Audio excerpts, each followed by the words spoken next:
Olá, pessoal! Sejam bem-vindos a mais um episódio aqui do Jornada. Eu sou a Amanda, host do nosso podcast. Estou aqui com o Diogo.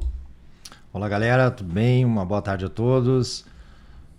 Sou o Diogo, sou aqui co-host do Jornada, nosso podcast, e hoje a gente vai bater um papo muito bacana com vocês. E hoje nós teremos uma história super inspiradora. Vamos receber aqui Ciro Canabarro, que é CEO e fundador da T5 Tecnologias. A T5 é pioneira no desenvolvimento de software para o setor automotivo aqui em Cascavel e já possui quase mais de 30 anos de mercado. Bom, Ciro, em primeiro lugar a gente quer agradecer a tua presença. A gente quer saber um pouquinho mais da sua jornada, da sua trajetória, como que você começou. Olá, pessoal, tudo bem? Obrigado pelo convite, fico muito feliz de poder estar aqui compartilhando um pouquinho da história, falando da parte boa, mas também de vez em quando falando da parte ruim, né? Porque não tem parte ruim, tem a parte boa e tem a parte que você aprendeu uma lição. Então, os dois mais difícil. Mas eu sou fundador da T5. A T5 vai fazer agora, dia 2 de janeiro, 31 anos. E a gente tem uma jornada grande. Fui desenvolvedor COBOL, então era eu e meu sócio. Nós começamos em 2 a empresa. Hoje a empresa tem mais de 80 colaboradores espalhados aí pelo Brasil. Fizemos a nossa conferência agora final de ano, foi muito legal, foi um sucesso em ver as pessoas se encontrando, né? Porque a gente tem muita gente fora.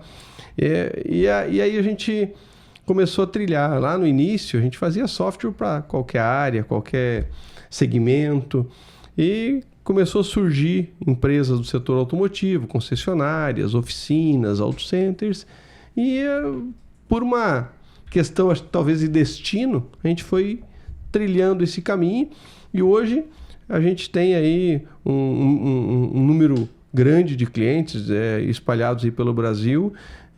Nesse setor, a gente não sai desse setor automotivo e o principal desafio nosso hoje é fazer a nossa missão é gerar competitividade para os nossos clientes. Se o meu cliente for competitivo, ele vai permanecer no mercado, ele vai ter um futuro e a gente vai estar junto. Então é isso que a gente faz. Eu sou administrador, tenho pós-graduação em marketing, pós-graduação em educação à distância, passei por um período como professor na Univel, também tive a oportunidade de aprender com os alunos. Todos os dias é um aprendizado novo. Eu dei aula em vários cursos, dei aula em recursos humanos, dei aula em logística e finalizei a minha jornada na Univel dando aula para o TADES, que é o Técnico em Análise e Desenvolvimento de Sistemas, e eu dava aula de empreendedorismo para todas essas turmas. Então a gente pôde também trocar muitas experiências, ver histórias fantásticas, perceber que as pessoas têm dificuldade de fazer um planejamento, e essa história vale a pena contar. No primeiro dia de aula, eu costumava chegar para os alunos e falar assim: alguém aqui já fez planejamento estratégico? Não, nem sabia o que era. Nem sabia o que era. Falei, então vocês vão fazer um planejamento estratégico hoje. Faz assim, pega um papel, vocês não vão me entregar, não vão ter que ler. O que aconteceu nesse momento? Vocês acabaram de ganhar 50 milhões na Mega Sena. Escreva nesse papel o que vocês vão fazer. Tá? Que legal. Vocês têm 10 minutos para escrever. Terminou os 10 minutos? Terminou. Então agora, olhem para esse papel. Vocês não ganharam. Vou dar uma notícia triste, né? Vocês não ganharam na Mega Sena, não tem os 50 milhões. Mas agora olhe para esse papel e comece a pensar como realizar esses sonhos. E aí eu tenho 2 notícias, uma boa e uma ruim. Aquela pessoa que escreveu que com 50 milhões ela ia continuar trabalhando e realizar os sonhos dela, é a que menos vai trabalhar. E aquela pessoa que escreveu aí que nunca mais queria ver um trabalho na vida, é a que mais vai trabalhar. Vai ralar. É a que mais vai ralar. Então, comecem a olhar essas metas. E era engraçado porque tinha aluno que enchia uma página inteira, tinha um que conseguia colocar uma linha apenas. E, claro, cada pessoa tem uma habilidade, uma forma escrita. Mas o que era essa brincadeira? Era fazer a pessoa tirar da cabeça dela e escrever os sonhos.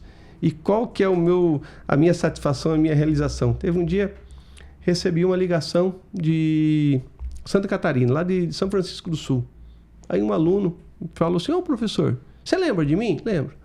Você lembra aquele dia que você pediu para mim escrever no papel lá? Então, eu escrevi que eu ia montar a minha transportadora. Hoje eu estou aqui em São Francisco do Sul, já tenho 10 caminhões e a minha empresa está de vento em popa. Me arrepio só em contar isso. E essa não foi só um relato, teve vários outros relatos em poder ajudar as pessoas a realizar o sonho. Transformar, né? O que para mim, naquele momento, é uma brincadeira, mas para a pessoa que colocou o sonho dela no papel, aquilo ficou. É a mesma coisa quando você vai trocar de carro. Tá? Você vai trocar de carro, você escolhe o carro. Você saiu para lá de fora, tem um parado ali na frente. Você andou 2 quadras, em todo lugar. Todo lugar você enxerga. Mas por que isso? Porque aquele carro ele estava lá. Só que como antes de você identificar, ele não estava no teu radar. Você ia passar por ali, isso é do ser humano, e não ia ver ele. Você só percebeu porque você escreveu. Esse era um pouco do que a gente fazia na sala de aula, era fazer o aluno a escrever, a visualizar, a colocar o que ele queria fazer no papel. Que legal. Então é um pouquinho aí disso. E daí o meu desafio maior, né? Eu entrei na SIC no ano 2000. Em maio de 2025 agora, termina a minha gestão como presidente. Eu brinco que eu encerro 25 anos de ASIC, de diretoria, de trabalho voluntário, né? Não é a diretoria inteira. A diretoria da minha gestão, eu acabei aumentando ela um pouquinho, criando algumas vice-presidências temáticas novas, mas tem 99 integrantes voluntários.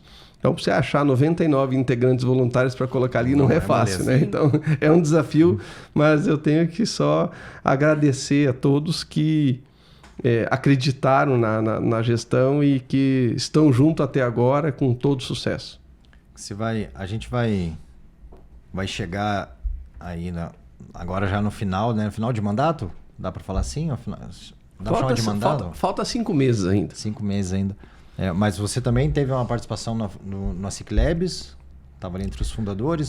Isso, a ASIC Labs também tem uma história. Um dia eu cheguei na ASIC e aí o pessoal projetando. A ASIC, aquele prédio novo, foi feito a parte de baixo, que é onde a parte de serviços, SPC e todo certificado digital e tudo.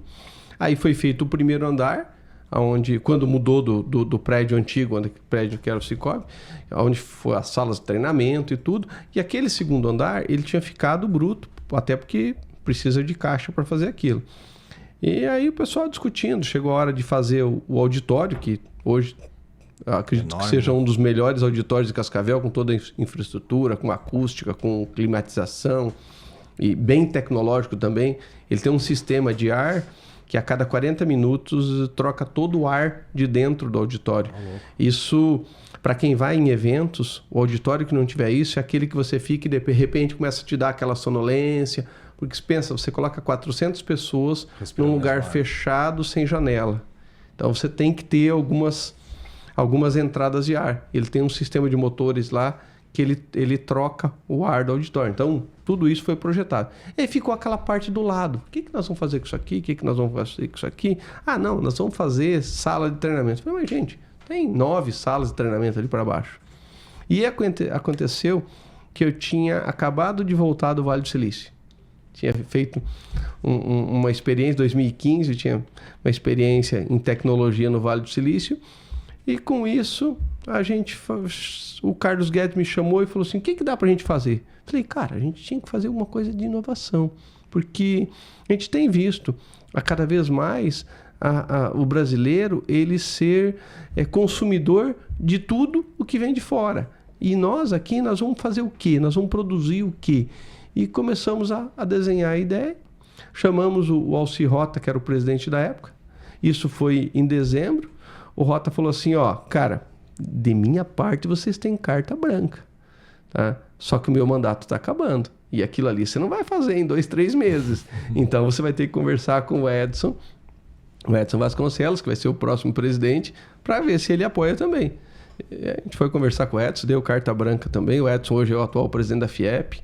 E com isso a gente começou a projetar o ASIC Labs. Começamos a fazer toda a estrutura dele no papel, escreveu o estatuto, as regras, toda aquela parte, e conseguimos um apoio do Cicobi, um apoio sensacional, está até hoje lá, né? Então, o Cicobi é o patrocinador master, onde ajudou a construir, a fazer tudo que tem lá hoje. Já falando já em números atuais, já se passaram mais de 150 startups por lá, umas de sucesso.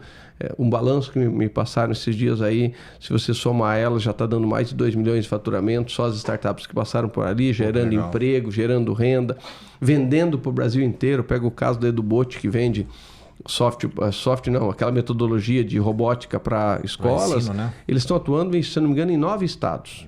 Tá? Então, e muitas outras que passaram por ali, que acabaram recebendo mentorias e tudo. Então, é interessante ver o projeto sendo realizado dentro da SIC e o sucesso que ele tem alcançado. A Ciclabs recebeu semana passada 4 certificações pelo Separtec. Então, como hub de inovação, como pré-incubadora, como incubadora e como aceleradora.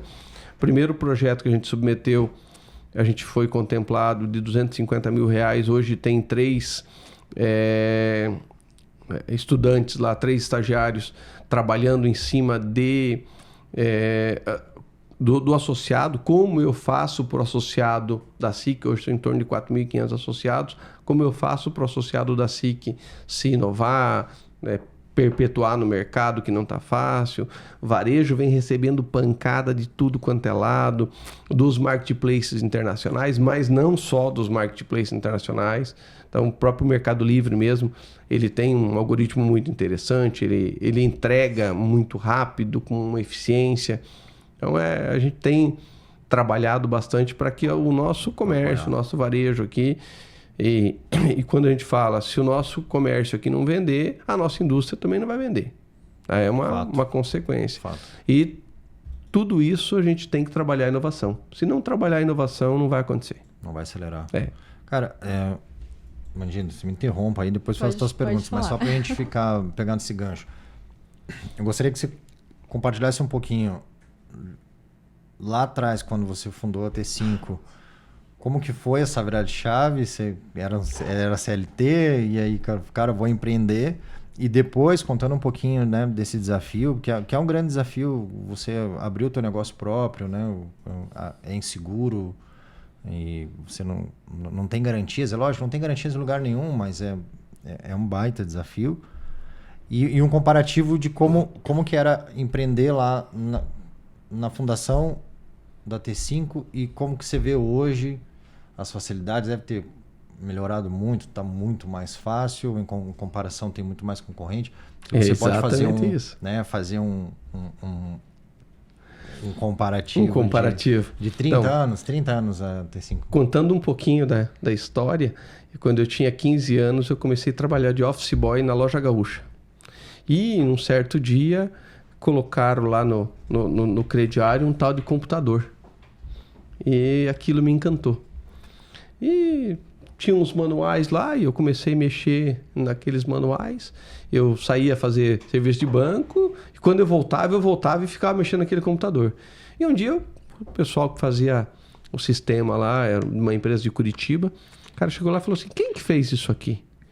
Aí a Eunice, que era a responsável pelo crediário, falou, foi ele, fica ali mexendo nesse negócio o dia todo.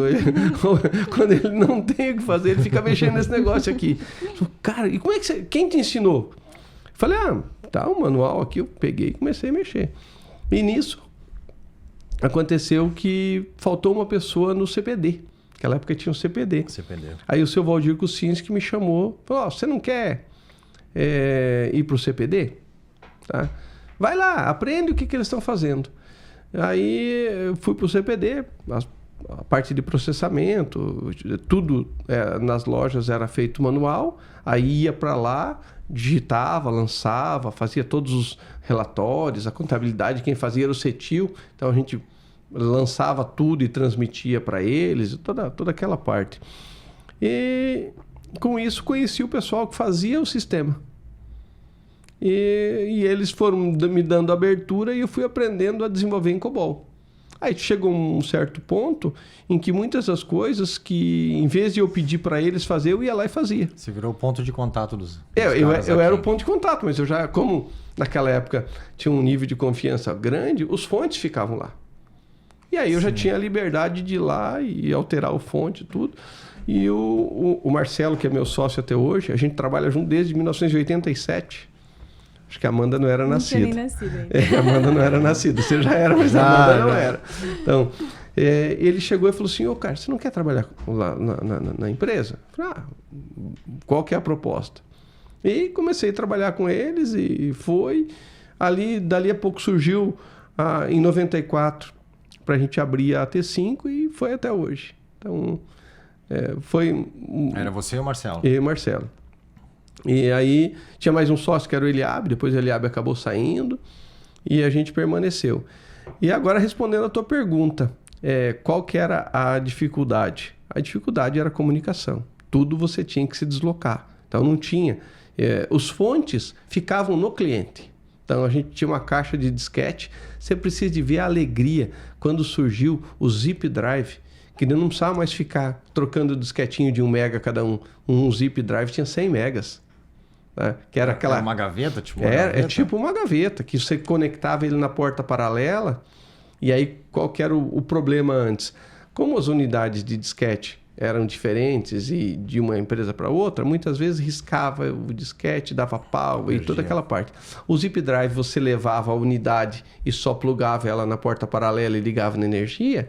Quer dizer, lia no mesmo lugar que gravou. Então, a probabilidade de erro era muito menor. Então, a gente já não sofria mais tanto de você chegar num cliente, aconteceu comigo, de chegar lá em Foz do Iguaçu num cliente para fazer uma atualização que eu já tinha feito aqui e deu problema.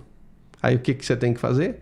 Você tem 2 opções. Ou você volta a buscar, ou você faz de novo. Faz na mão lá. Faz na mão de novo. Então, isso aconteceu muito. E o mercado de tech nessa época era uma promessa. Era uma promessa. Não tinha ninguém, na mão de obra não tinha.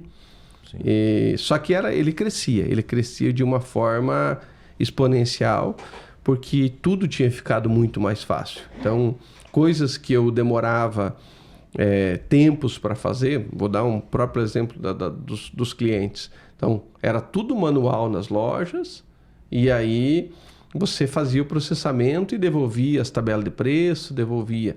A hora que surgiram os primeiros computadores que a gente conseguiu ligar eles em rede, aí virou outro mundo, né? O cliente nosso até hoje é a Camagril. A Camagril tem acho que umas 15 filiais por aí, não vou lembrar de cabeça agora exato. E naquela época era tudo manual. Tá? Tinha que o maloteiro levar o disquete para atualizar o preço da filial, não era ligado. Quando a gente conseguiu ligar as filiais na primeira vez pelo STM400 da Embratel, que era um serviço que eles colocavam um modem gigantão lá, e aí você transmitia para a Embratel a tabela de preço, a filial conectava e baixava aquela tabela de preço. Aí a filial mandava o movimento, você pegava o movimento e atualizava. Então, foi porque a internet foi criada em 95? 95, 96, foi criada, mas ela foi difundida no Brasil em 2003, 2004, antes disso não tinha. Tá? Vocês estavam correndo trecho. Você tinha que estar na estrada. Então, você rodava lá 70, 80 mil quilômetros por ano de carro. E hoje, Ciro... Olhando para esse retrato de 94, e aí a gente vem para 2024. Poxa, vou empreender hoje. Claro, o mercado do tech, muita informação, bem mais fácil.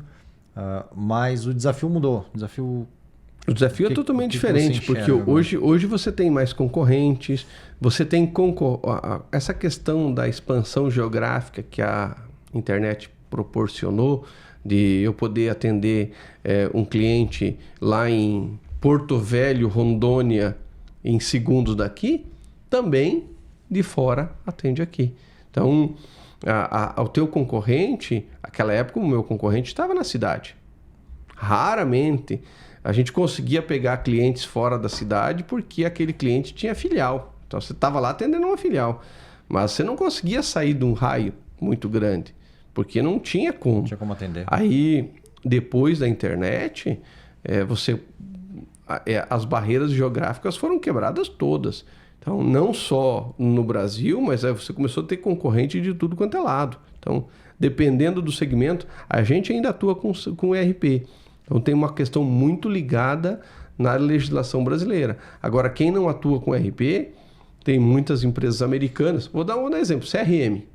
Tá? Os principais players de CRM do mundo não são brasileiros. Não. Quando você fala no Salesforce, quando você fala no HubSpot, quer dizer, HubSpot indiano, Salesforce americano, Rússia, Trix, como tem uma isso. Então, quer dizer, o teu concorrente, você fala assim, hoje eu vou abrir uma startup e vou fazer um CRM. Onde é que está teu concorrente? Tá? E olha a estrutura que teu concorrente já tem. Então, essa é... E falando português, né? E falando português. Hoje a barreira de idioma já foi quebrada. Tá aqui no mercado falando português. Os softwares aí com suporte a idioma, o cara faz usando um dicionário de idiomas e aonde ele tiver, ele vai estar convertido. Né? Ainda que o Brasil tenha essa questão de legislação e que segura muitos dos grandes players mundiais a entrar no Brasil. Mas senão a gente também não teria essa barreira no ERP. Boa. Vou pegar um pouco o gancho de quando a gente estava falando do início da T5. É uma dúvida que eu tenho e que eu confesso que está me corroendo desde que eu montei esse roteiro. A gente comentou antes que quando vocês abriram nem sequer tinha internet ainda, né? Então eu não consigo nem imaginar como foi a abordagem. E naquela época, você comentou que vocês abriram software geral, né? Geral. Fazíamos para todos os segmentos. Quem queria, a gente customizava. Isso. E eu fico pensando assim, como era tudo manual, qual foi a resistência, qual foi a linguagem que vocês usaram para chegar nessas pessoas e implementar um sistema? Teve resistência deles? Como que foi esse processo? Não, tinha uma parte de resistência, porque as pessoas elas não confiavam no computador. Tá?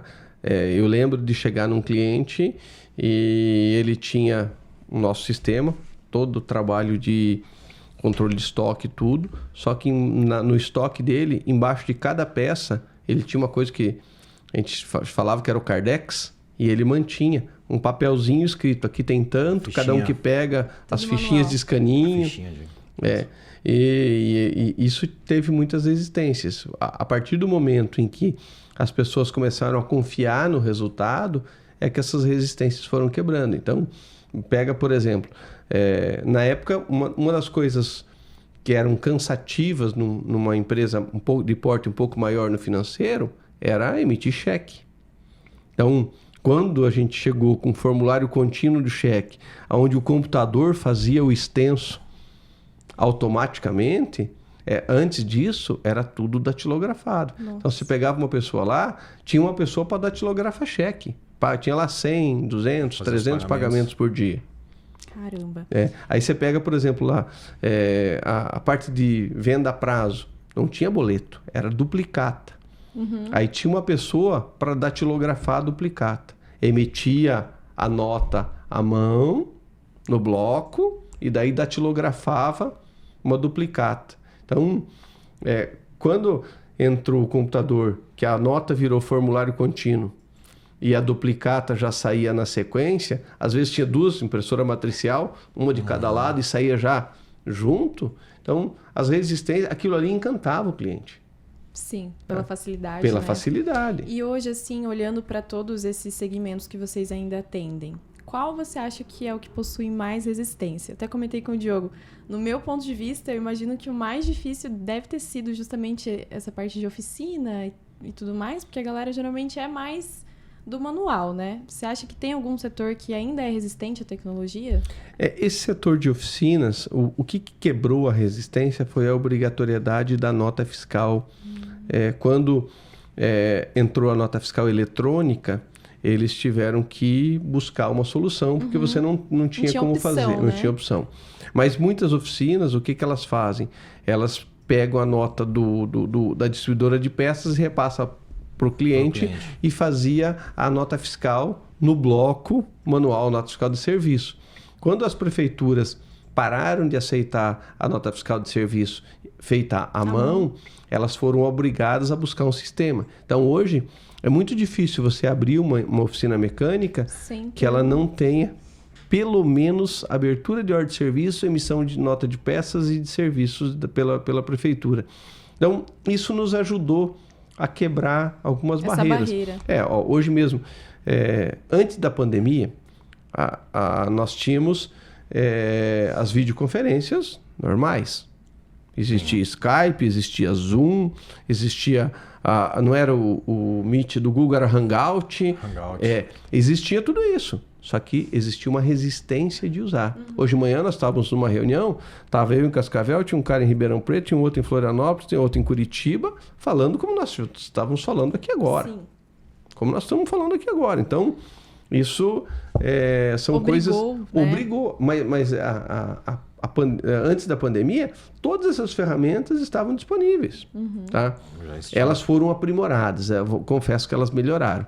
Era ruim. Inclusive, a palavra mais falada durante a pandemia é: tá me ouvindo? Já ouvi. Uma vez, já falei algumas vezes também. Tá me ouvindo bem, hein? Estão me ouvindo? Então, hoje, raramente, quando você está numa vídeo, você pede se a pessoa está te ouvindo. Melhorou bastante.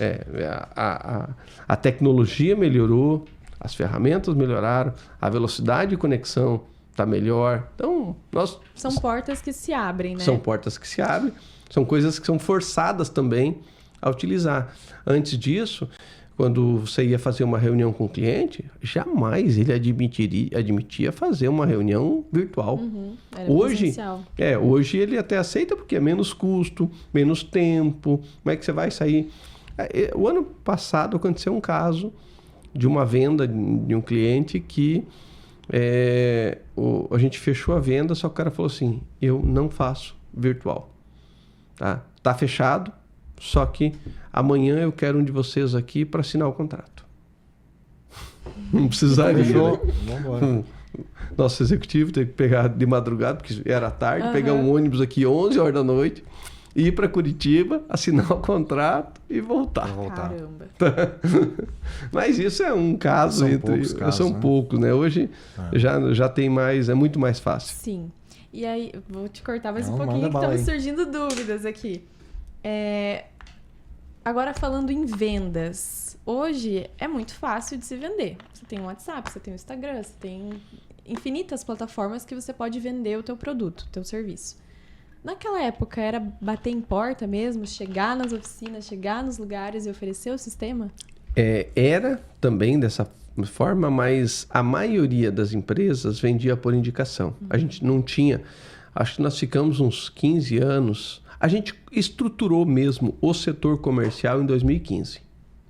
Tá? Antes disso, como a gente tem esse nicho no setor, então a pessoa vai, vou lá olhar o que o meu concorrente está usando para me usar também. Ou os donos de oficinas, eles se encontram, eles se conhecem. Então, um indica o outro. A gente vendeu muito por indicação.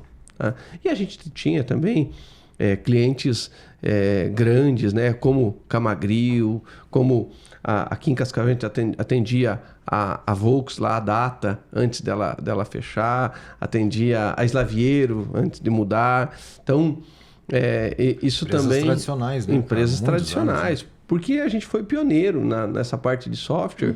Se olhar para esse setor automotivo, por muitos anos tinha 2, 3 empresas no Paraná. Não é que nem hoje. Aí volto naquela pergunta que você fez. Como é que era antes? Era difícil? Era, mas não tinha bem menos concorrente. Então, as barreiras que nós tínhamos de tecnologia, elas também eram barreiras de dificuldade para o concorrente entrar. Equilibrava, né? Equilibrava. Hoje não. Hoje a tecnologia é mais fácil, eu consigo vender muito mais fácil. Nós temos lá na T5 uma área de inbound, que pega toda a captação de lead e todos os patrocinados e tudo. Tem uma outra de outbound, onde tem as SDRs fazendo...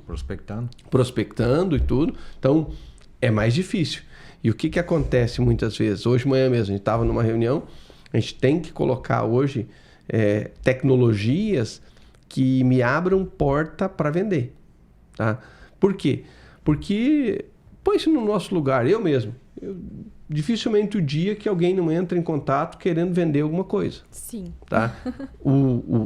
A pessoa lá, o gerente da oficina, o proprietário, ele está sendo bombardeado também 24 horas por dia. Como é que eu faço para ele me receber? Tá? Então, tem algumas técnicas, algumas coisas, mas você tem que ter uma criatividade grande, você tem que ter ferramentas que realmente mudam o dia a dia dele. Sim. Não é qualquer ferramenta que eu chego lá e falo, eu tenho um software de gestão para oficina. Todo dia vem alguém aqui. Bate alguém aqui oferecendo. Bate alguém aqui. Então, nós temos hoje vários produtos, vários serviços. Serviços também é um diferencial. Nós temos o serviço, um deles é o T5 Service Prime. Quer dizer, você é um cliente, só que eu quero um atendimento Prime. Eu quero a hora que eu ligar alguém me atender. Acompanhamento. Tá? Então, você pode adquirir esse serviço. A gente lançou esse serviço durante a pandemia, achando que os clientes iam ficar só por um período e depois cancelar. Por incrível que pareça, eu não vendo mais porque esse serviço eu dependo de mão de obra para vender. Ele não é escalável como o software é escalável. Mas é uma coisa que alivia o suporte, alivia o desenvolvimento. Porque o cliente ele foi muito mais bem assistido. E esse cliente vende para mim. Ele vira um embaixador da marca. Vira. Pô, isso é legal.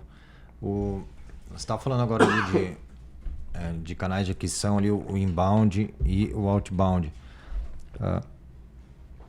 Se hoje você tivesse que tomar uma decisão, e aí é dúvida minha aqui, porque eu estou aqui só para aprender, né? Tomar uma decisão e, poxa, a gente precisa escolher um dos canais.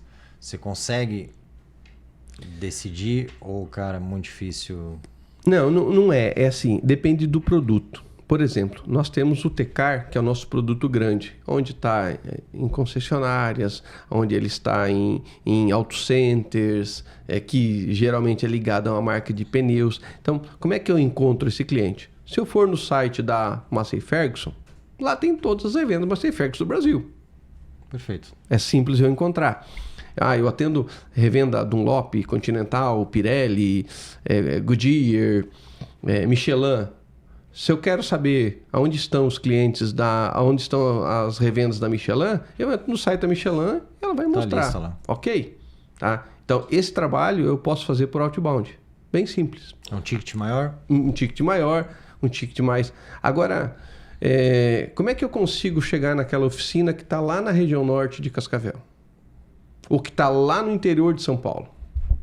Eu não vou conseguir, eu não vou achar aquele cara. E ela não tem um ticket que eu consiga pagar um vendedor para sair percorrendo o Brasil a cada canto. Você não consegue alcançar. Hoje deve ter em torno de 65 mil oficinas mecânicas no Brasil. Como é que eu acho esses caras? Onde é que eles estão? Tá?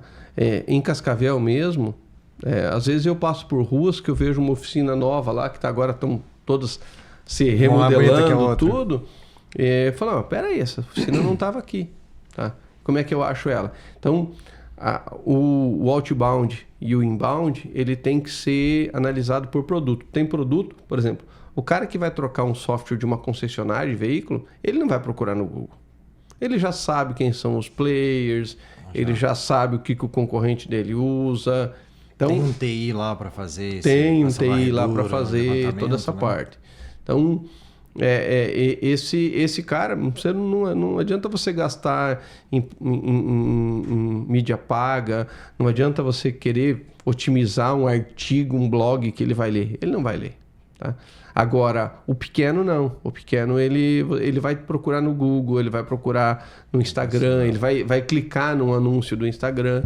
Então é ali que a gente diferencia isso. Faz esse balanço ali. Exatamente. Dos pequenos.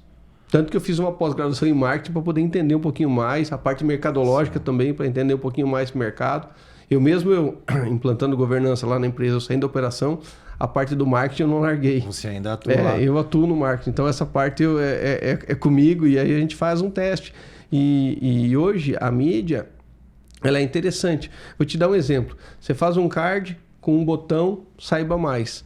E você faz o mesmo, pega o mesmo card, sem botão nenhum. Patrocina o mesmo valor nos dois para o mesmo público. Onde o cliente vai clicar? Em qual dos cards ele clica? O que não tem o botão tem o maior número de cliques. O que tem o botão, ele tem um número menor de cliques e mais qualificado. Você fazendo um teste AB. Por quê?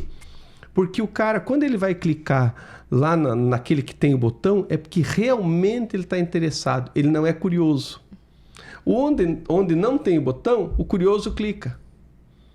Entendi. E é isso que a gente tem que fazer de teste. Hoje mesmo eu estava lá com a agência discutindo, foram colocados agora vários vídeos. Então eu falei, larga o vídeo sem botão, deixa o curioso olhar. Ver o storytelling do vídeo, toda aquela parte. Se você colocar o botão, você reduz em 30%, 40% o número de cliques. Ele é mais qualificado, só vai clicar o cara que realmente quer. Mas ele filtra mais. Filtra mais. Vem um lead mais qualificado, mas eu quero que mais pessoas vejam. Então eu não ponho o botão. Vamos botar aqui, eu tinha trazido a caneta. E aí...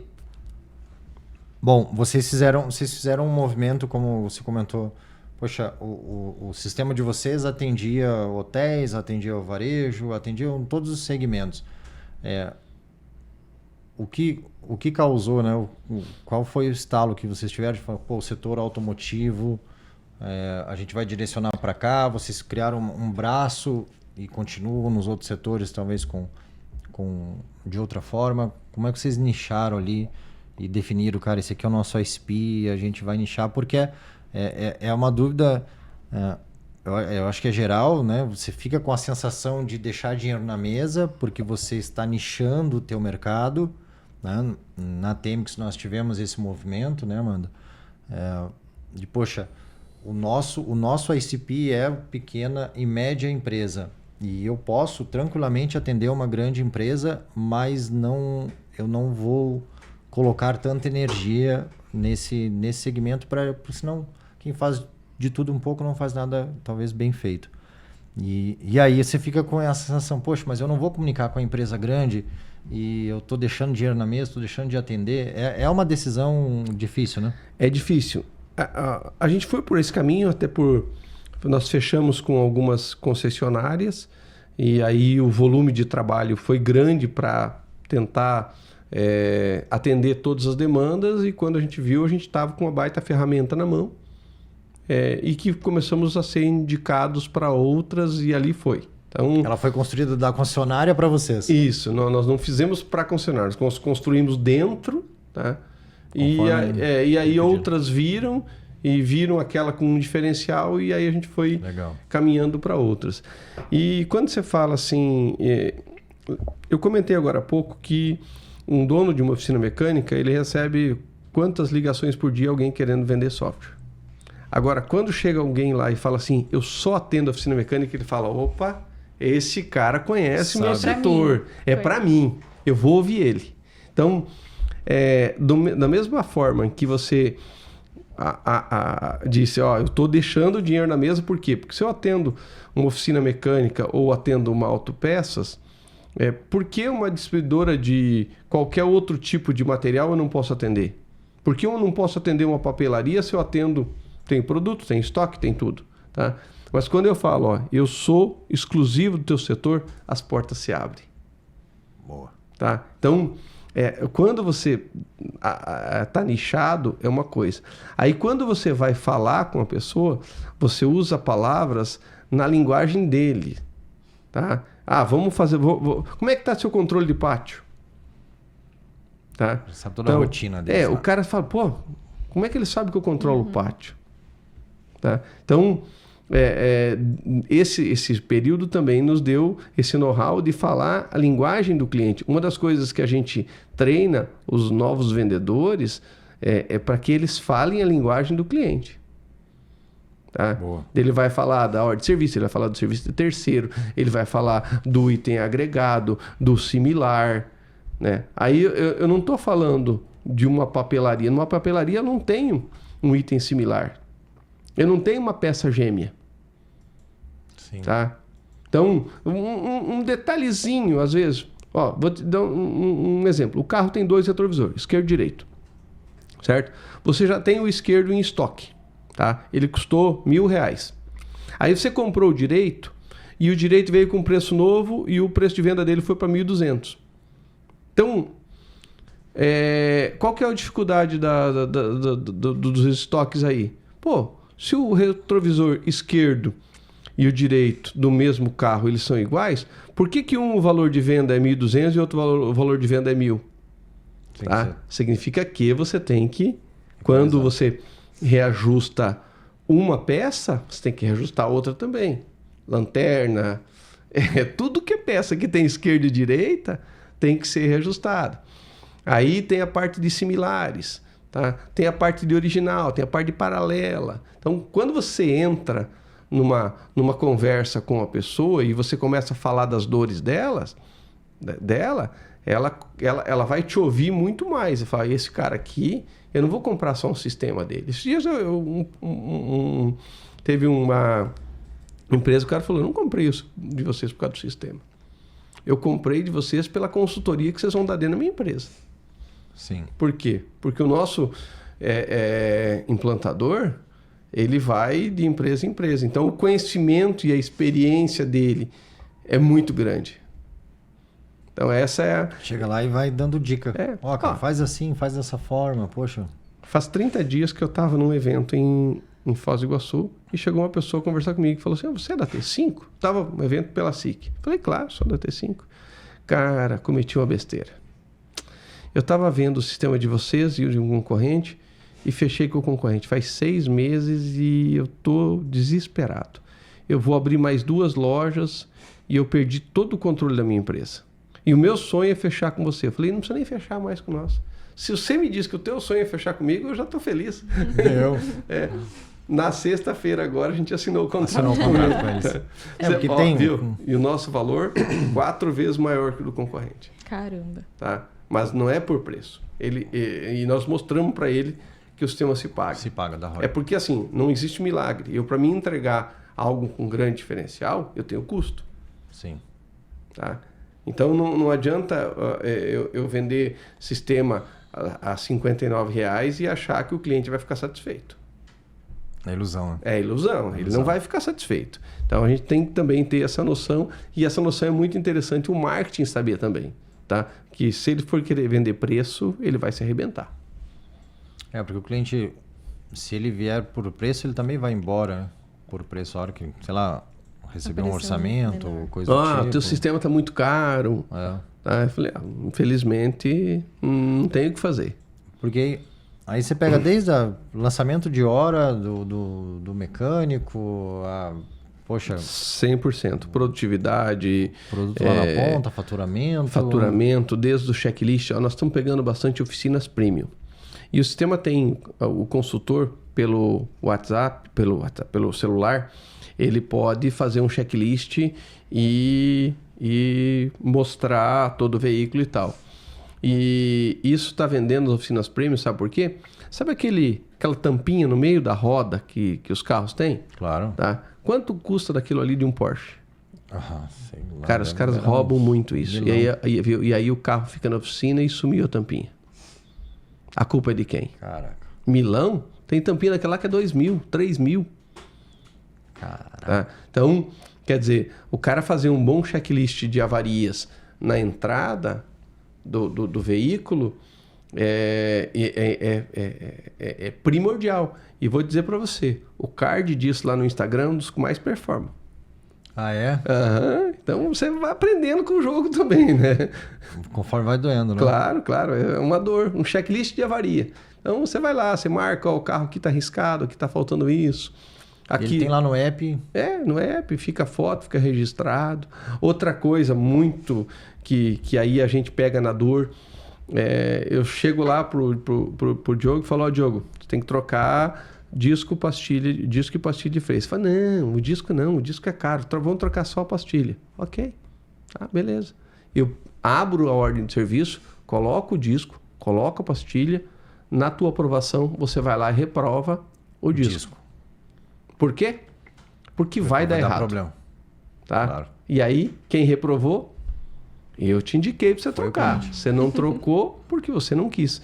Muitas peças que é conjunto, não adianta você trocar só uma peça. Você põe uma peça nova junto com uma que está desgastada, ele estoura rapidinho. E depois, quem vai dar garantia nisso? Então, é importante você também deixar o cliente e prestar esse serviço para ele. E agora a Amanda vai gostar disso.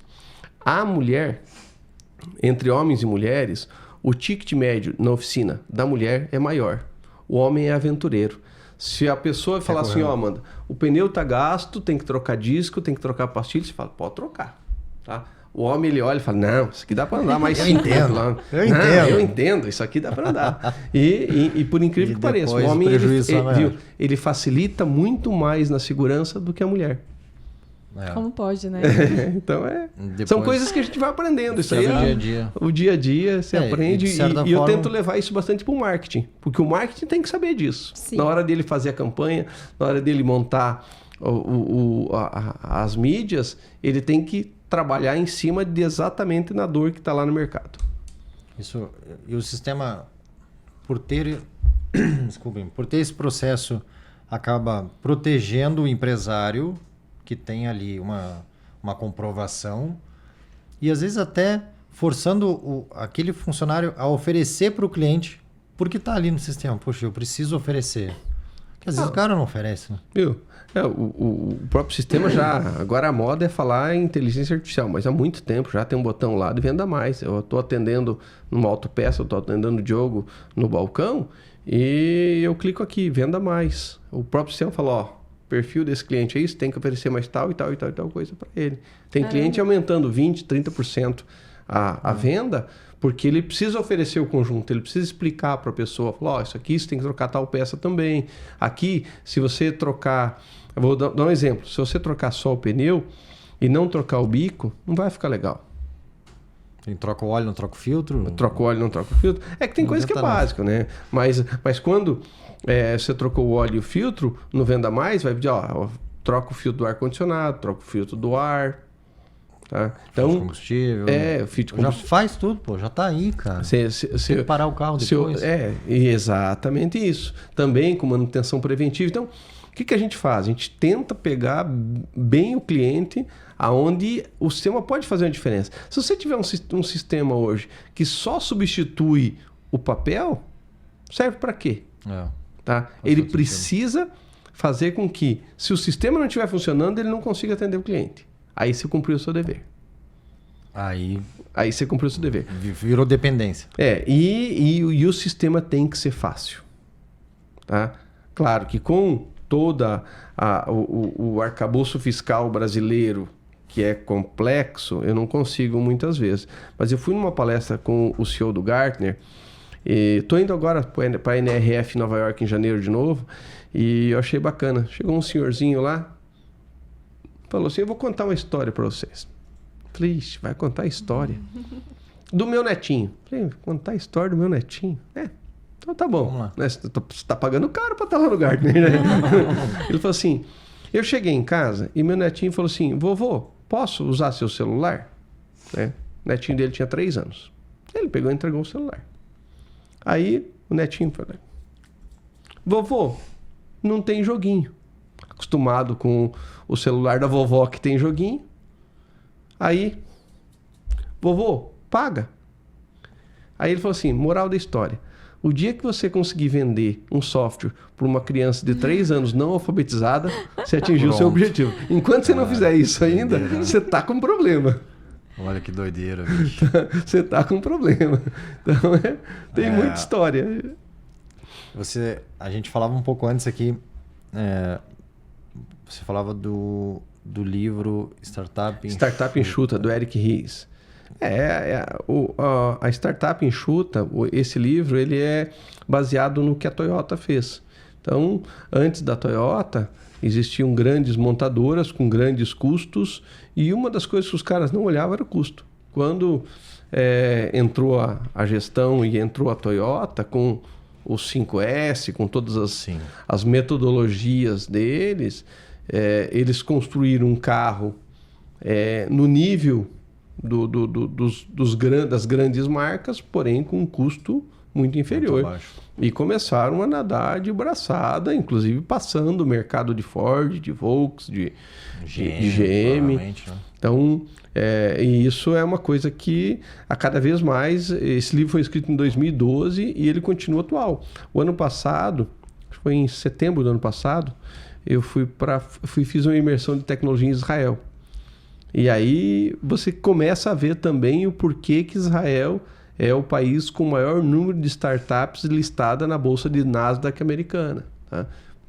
Justamente pela forma de trabalho, pela alta tecnologia e pelo baixo custo. Então, estava vendo agora nos noticiários de guerra, eles têm o domo de aço lá que protege Israel dos mísseis. Só que ele é caro, porque tem que ir um foguete para derrubar o outro foguete que está vindo. Então agora eles já estão com vários canhões a laser, que o laser destrói baixo custo. Então, quer dizer, não é porque eu vou só pensar em alta tecnologia que eu não vou olhar para o custo. E a gente tem que aprender olhando, que nem eu comentei antes, nos erros dos outros, nos nossos erros. E um dos erros, eu vou dar um exemplo, o óculos da Apple. Sim. Tá? Tecnologicamente fizeram uma coisa sensacional. Vendeu? Não vendeu. Não vendeu, porque o custo dele ainda não é inviável. O próprio Facebook lançou o óculos de realidade virtual deles. Agora, eu vi que eles vão lançar um outro que vai chegar em torno de R$700. Talvez venda. Que eles tentaram todo aquele processo com metaverso, com tudo. Metaverso é uma outra coisa.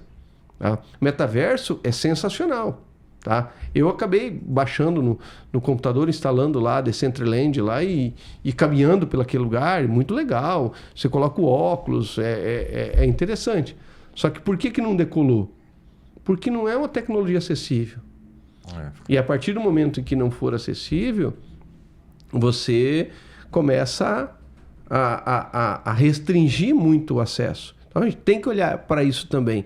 Às vezes você usar a tecnologia mais moderna do mundo é boa, só que ela fica proibitiva na venda. E aí você não consegue crescer no mercado. Então tudo tem que ter um equilíbrio. E olhar para o mercado. Tem mercado que quer pagar. Tá? Tem um Ferrari, você vende Ferrari. Tá?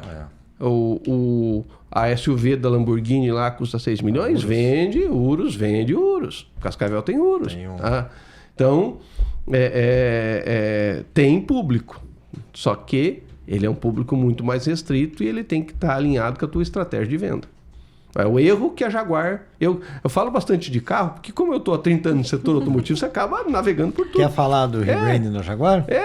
A Jaguar foi o maior erro da vida, foi eles quererem ir para o carro de luxo e depois ir pro carro popular e não conseguir decolar. Estão com um problema financeiro gigantesco. Agora, depois desse... Porque assim, eu achei arriscado ali o movimento que eles fizeram, mas ao mesmo tempo eu acho que pode dar certo, tá? Eu acho que pode dar certo. Mas agora, né? Mas os erros que eles cometeram antes para chegar agora, quer dizer, eles imaginaram ser uma marca de luxo, não conseguiram se firmar entre as marcas de luxo, baixaram o nível e agora fizeram todo um rebrand na Jaguar. Vão ter que mudar o tipo do tigre do Jaguar lá na frente, né? É uma Pantera, eu acho. É uma Pantera, da né? Jaguar, né? Mas eu achei assim, bem interessante porque eles vão mais para esse público, talvez o público mais jovem, o público LGBT, né? A galera mais... uma outra pegada. Uma outra pegada do que eles têm no mercado, né? O que eles têm historicamente de clientes. Mas é um público que ninguém tá olhando, não tá conversando, tipo... eu acho que esse público tem tudo para dizer, cara, essa marca me representa, fala o que eu penso e tal, eu quero ter esse carro, e você conhece melhor do que eu, o que a Tesla fez. A Tesla foi para um público muito nichado, né? Muito. Tipo, o S, o Model S, aquele Coupé, é muito nichado. Aí quando eles lançaram o Model 3, o Model 3 eles lançaram... Aí popularizou. Mas que tipo, o amante de carro, o cara que gosta de ouvir o barulho do motor e tal. Quando ouviu Tesla, falou, não, velho. Em contrapartida, quem gosta do tech, né? Os amantes de Apple e tal. A Tesla não é uma montadora de automóveis. É uma empresa de tecnologia que embarca o sistema dela nos carros. Não é ela, não é o contrário, né? Mas é um mundo interessante. E aí quando você olha para as outras empresas, como startups, como empresas de software, elas têm que também entender o mercado, entender o movimento do mercado. Num primeiro momento, eu posso estar decolando, tá? Eu tenho um amigo que com uma API não oficial do WhatsApp cara, ele está vendendo para o mundo. Ele, inclusive, resolveu os problemas do mundo, de grandes empresas no mundo. Só que aí eu falei esses dias para ele, por que você não larga os outros negócios, já que está tão bom aqui? Ele falou assim, tá, e se o WhatsApp mudar uma regrinha lá? Ele me tira do ar. Se eles resolverem tirar as APIs não oficial do ar, já era. Tô fora do jogo. Tá fora do jogo. Então ele precisa se calçar. Aproveitar a onda, mas também estar ciente que você é vulnerável. Que existe um risco. Que existe um risco e esse risco ele é grande, difícil até de mensurar. Chegar ao ponto de parar a operação. Sim, nesse caso... Simplesmente, numa semana, você pode perder todos os seus clientes do mundo. Você tem que começar a rezar. Tem que rezar todo dia. Rezar todo dia. Assim, os clientes consomem a API para enviar o WhatsApp. Uhum. Tá? Você acha que esses clientes conseguem ficar uma semana sem WhatsApp? Vai sofrer muito. Caiu outro dia aqui, uma tarde, foi um terror? Não caiu, ficou instável. Já deu um desespero em muita gente. Então, imagina. Mandinha. Agora a gente falando um pouco da SIC, né? A gente sabe que o papel da SIC é incrível na cidade, mas talvez quem está nos assistindo não tem noção de qual que é esse papel. Então, eu queria saber, para você contar um pouquinho pra gente qual que é a função no ecossistema empresarial de Cascavel. E a gente sabe que seu mandato está acabando, mas se tu ainda tem algum projeto, alguma meta para esse restinho de mandato? Temos sim. Então, a SIC, as associações comerciais, a SIC ela nasceu dia 4 de abril de 1960, eram 51 empresários que estavam preocupados com o fim do ciclo da madeira e da erva mate. E eles precisavam se unir para pensar nos desafios que vinham pela frente, porque aquele mercado tinha morrido. E de lá para cá, nós temos ciclos em cima de ciclos e que a cada vez mais a gente tem que sentar, analisar e construir estratégias para que a gente possa superar e as empresas perpetuarem. Assim que hoje tem 4.500 associados e ela é dividida em 3 partes principais. A primeira parte são produtos e serviços. Por que produtos e serviços? Unimed, Certificado Digital, SPC. Esses produtos, e nós colocamos eles estrategicamente na SIC para que ele possa ajudar o empresário a gerir a sua empresa. Tá? Então, vou dar um exemplo, SPC. Então, quem vende a prazo precisa receber. Então, nós entramos com o produto SPC para que dê garantias que a pessoa possa receber o que ela está vendendo. Certificado digital, tem certificado de origem para quem exporta. Então, esse é um dos papéis da entidade, é entregar produtos e serviços. Cartão alimentação. Então, nós temos um mix de soluções bem grande, ajudando. Os produtos são pensados para ajudar o empresário. Vou dar um exemplo de um produto que vai entrar agora, que é um plano de saúde para pet. Igual a Unimed. Perfeito. Tá? Por quê? Quem tem pet sabe que gasta uma grana violenta. E você, às vezes, economiza para você para gastar no cachorro, no gato, no passarinho, o que for. Esse plano de saúde, a gente achou interessante que ele não é um plano de saúde com clínicas credenciadas. É um plano de saúde com reembolso. Então, você paga um valor mensal. Eu vou citar uma das faixas, mas depois tem outras lá. Então, eu pago os R$ 49,90 por mês. E por ano, eu posso ser reembolsado de até R$3.000. Então, você leva no teu veterinário, aonde você confia, na clínica que você confia, e você apresenta a nota e eles te reembolsam até dentro do valor. Ah, mas eu quero fazer para 6 mil, então eu vi que é 99 e alguma coisa. Então você paga 99 por mês e você tem até 6 mil por ano. Cobre vacinas, cobre uma série de questões, limpeza de tártaro, aquela coisa que quem tem pet, quem tem... Eu tenho cachorro lá em casa, eu sei. Isso vai e gasta e a cada... Ah, não, para anestesiar tem que fazer um eletro. Já foi mais 300 ali. Não, aqui vai precisar mais uma diária porque vai ficar uma noite aqui, já foi mais. Então, e não adianta. Os bichinhos, eles transmitem um amor tão grande pra gente que não tem como você abrir mão. Lógico. É difícil, né? É muito difícil. Então, é um produto que a gente decidiu colocar na esteira. Por quê? Porque tem muitos associados que gostariam de ter uma cobertura para os seus pets. Com certeza. Então, essa é a parte de produtos da SIC, que, se a gente olhar no prédio, é o térreo. Aí, no primeiro andar, nós temos as salas de locação, nós temos a UniaSIC lá dentro, que é a nossa... que a gente chama de universidade corporativa, onde tem todas as capacitações, as consultorias, tem o Consulte Mais, onde todos os associados têm até 3 horas gratuitas de uma consultoria que ele precisa. Eu quero exportar, eu quero melhorar minha vitrine. Nós temos os núcleos setoriais, onde tem várias empresas, por exemplo, o NAU, que é o Núcleo de Arquitetura e Urbanismo, ele dá 3 horas gratuitas para a pessoa, uma consultoria prévia para ela mudar o layout da empresa dela. Então, a iluminação e toda essa parte. Então, aí a gente tem. E aí a gente tem lá no andar de cima também a parte da SIC Labs, o auditório, que hoje é um dos melhores auditórios de Cascavel. A pessoa que loca aquele auditório, ele já tem som, ele já tem projeção, você não precisa colocar nada, né? Você só fechado, levar cadeira, mesa. Quero fazer um almoço, um jantar, tem 2 cozinhas, tem uma cozinha profissional, uma cozinha de apoio, então tem toda essa parte. E a outra parte que a SIC faz é a representatividade política, tá? Então, nós estamos pleiteando essa questão de pedágio aí, a gente quer um pedágio justo. Dia 19 agora de dezembro é o leilão do nosso lote. O lote 6 vai ser leiloado agora. Não, as pessoas falam, você quer pedágio? Eu falei, eu não quero pedágio, eu quero rodovia duplicada. Eu enxergo que o pedágio é o caminho. Não tem, no Brasil inteiro é assim, não vai ser diferente. Claro. Só que a gente não pode deixar que não seja com preço justo. Sim. Então, está aí a reforma tributária, virando de ponta cabeça. Se pegar as notícias desse final de semana, o Brasil podendo ser o país com o maior custo de impostos do mundo. Se não me engano, só vai ficar atrás da Noruega e tem a possibilidade de passar a Noruega. Então, a gente não pode admitir isso.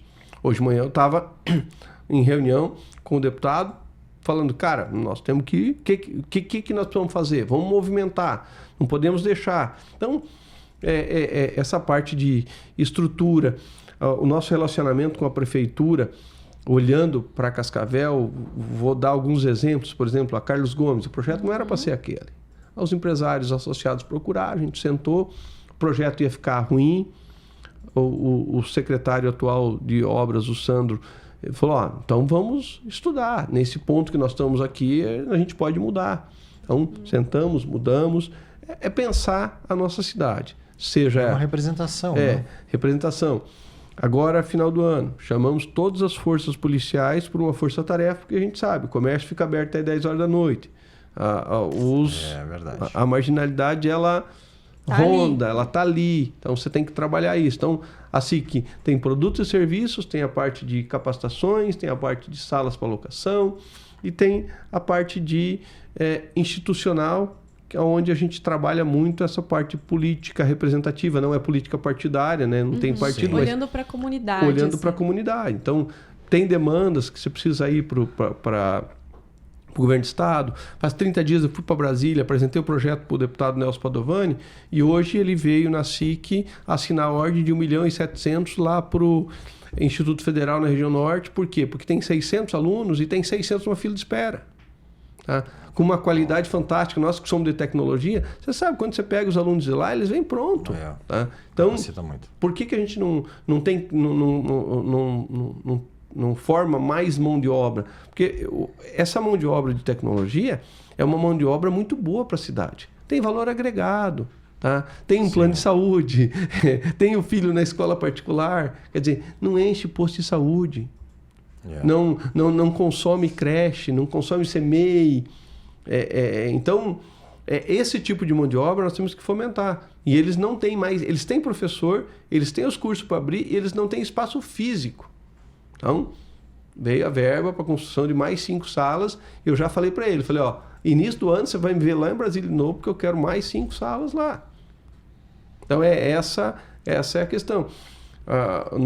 Na semana passada, o Paranhos anunciou os 24 milhões para a gente fazer um corredor industrial indo para Foz do Iguaçu. Então, a Tito Mufato até Minha Máquinas, aqui é uma marginalzinha bem ruinzinha que passa ali na frente do centro de exposições, vai ser alargada de 7 para 9 metros, mão dupla, com estacionamento, com ciclovia, com local para o pedestre. Então, aquele pedaço ali. O outro lado, que começa ali no Trevo Cataratas, que passa na frente do Mufato, que vai até o Trevo do Aeroporto, porque do Trevo do Aeroporto para frente você viu que está sendo feito novo lá. Então, vai ser todo reestruturado, feito a mesma coisa, dando condições das 10 mil pessoas que trabalham naquela região ali ter uma segurança melhor para trabalhar e que se desenvolva mais ainda a região. Nós precisamos atrair indústrias, nós precisamos atrair... Cascavel perde em 10 mil pessoas a menos do que Ponta Grossa.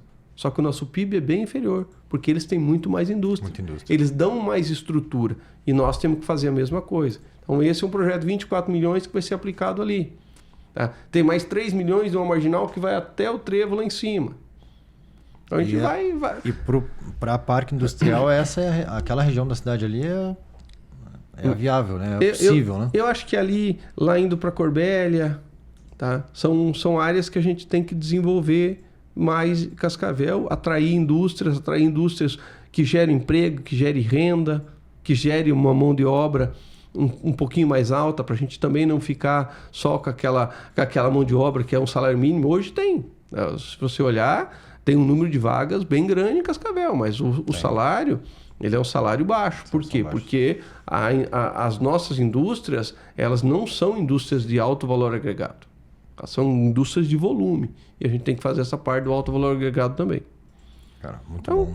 Esse é um pouco do papel da SIC. Que são muitos, né? São muitos, né? A gente discute bastante em diretoria. Hoje nós temos 99 diretores não remunerados. Né? Não é remunerado, é uma função... voluntária, mas a gente faz com um amor, uma satisfação tão grande, que é uma devolutiva. Eu digo sempre, é uma devolutiva que a gente faz para a sociedade, para a nossa cidade, para a gente ter uma cidade melhor, uma cidade mais segura. Então a gente trabalha muito isso. Mais alguma pergunta? Eu acho que é. Então a gente está caminhando para o final e eu queria assim que você passasse uma mensagem para quem está assistindo a gente, que está começando agora a empreender. Qual conselho você daria para essa pessoa? Bom, primeiro assim, pesquise o mercado. Não adianta fazer um produto que o mercado não compra. E eu digo isso porque na SIC Labs eu acabo fazendo mentoria para várias empresas, a gente recebe 2, 3 projetos por dia. E muitas vezes a pessoa ela faz um projeto na moda. Tá? Então, a moda vou dar um exemplo, nada contra, tá? Mas a moda é abrir hamburgueria. Aí abre 200 hamburguerias. Sim. Só que daí não tem mercado. Daí começa a fechar um, começa a fechar o outro, começa a fechar o outro. E aquela pessoa que fecha, às vezes ela fica com dívidas, com um monte de problema. Então, passivo ali, né? Então, olhar o mercado e empreender não é eu simplesmente porque o meu vizinho colocou uma panificadora e ele está indo bem, ou colocou um posto de combustível e ele está indo bem, que eu vou na outra esquina e colocar a mesma coisa, porque eu vou bem também. Tá? Na verdade, a gente tem que olhar a demanda. Uhum. Então, se tem a demanda, tem que colocar. Eu dou um exemplo, até pela minha formação em marketing, eu gosto dos 4 P's de marketing, porque tem um P que é o ponto. Tá? Em tecnologia não tem muito disso, tá? Mas quando você vai para produto físico, eu vou dar um exemplo. Posto de combustível. Você abastece em qual posto de combustível? Aquele que fica na tua rota. Você não atravessa a cidade para abastecer. Supermercado. Supermercado você vai naquele... Tá no caminho. No teu caminho. Casa. Você não atravessa a cidade. Tem algumas coisas que fogem à regra. Tem aquela pessoa que gosta da promoção, então ela vai... tal. Mas são raros. São raros, tá? E com a vida cada vez mais corrida, você quer praticidade. Então você quer passar, abastecer e seguir. Você tem 10 minutos para fazer aquele negócio. Sim. Então essa é a dinâmica. Então olhar para o ponto, para a praça, para o preço, para a promoção. Como é que eu vou promover o meu produto? Hoje, simplesmente eu colocar na internet... Esses dias eu conversei com uma pessoa que fazia dropship dos produtos chineses lá. E ele falou, cara, não dá certo. Sabe o que vende? Vende a enganação. Adesivo para emagrecer. Vende que é uma maravilha. Produto bom não vende.